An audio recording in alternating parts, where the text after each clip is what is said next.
Hey everyone, in this video I'm flying the Nitro 200 with a race V2 titanium frame from Air Conception. By the way, it's a 360 video, so you can move the mouse around to look around to change the view. This is actually a follow-up review. My last review was focused more on the Nitro 200 engine. Here I'll be airing my thoughts of what I think of the Nitro Race 2 frame, the frame itself.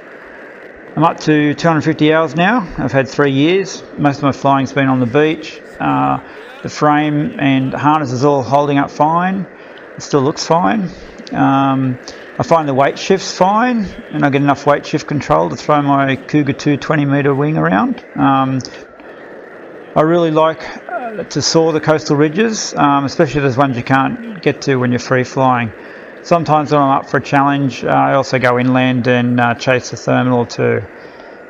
As far as the Nitro 200 frame goes and harness, it's all quite comfy to fly. I usually fly about 2.5 hours. I don't feel any fatigue. Well, of course, by that time I'm feeling mentally tired, but physically I'm all good, so I'll call that comfy. There's actually extra back padding supplied, but I fly without it. I find that the way the V2 frame curves around the back more, I don't need the padding. As far as vibration goes, for me it's a non-issue. I can only compare it to a top 80. I used to own a top 80. It all seems about the same. The way I look at it, it's a high performance 2-stroke, but it's not overly loud or vibrating, so I'm fine with it.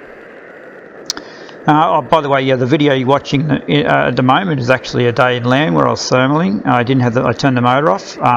For this thermal I gained 1,000 feet with my 20-metre wing. You fly in a thermal just as you would free flying, just at the rising air taking you up. If you get bumped around a bit, there's a bit of rough and tumble in there, just like any punchy thermal, but it seems like the Nitro frame handles it all fine.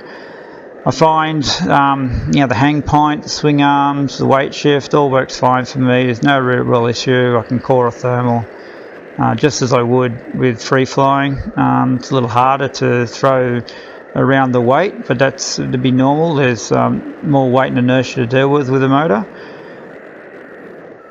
Yeah, basically I'm pretty happy with the whole setup. I usually spiral down really tight to do a spot landing. I like to soar the coastal ridges. It all just works. Anyway, in this second video that I'm leaving with it, I'm soaring a local headland. I've got the motor turned off, and if you move the view around you can see that I'm weight shifting my turns, and that it's basically pretty straightforward and easy, and it's been a great choice for me. Anyway, I hope this all helps someone out there, and safe flying.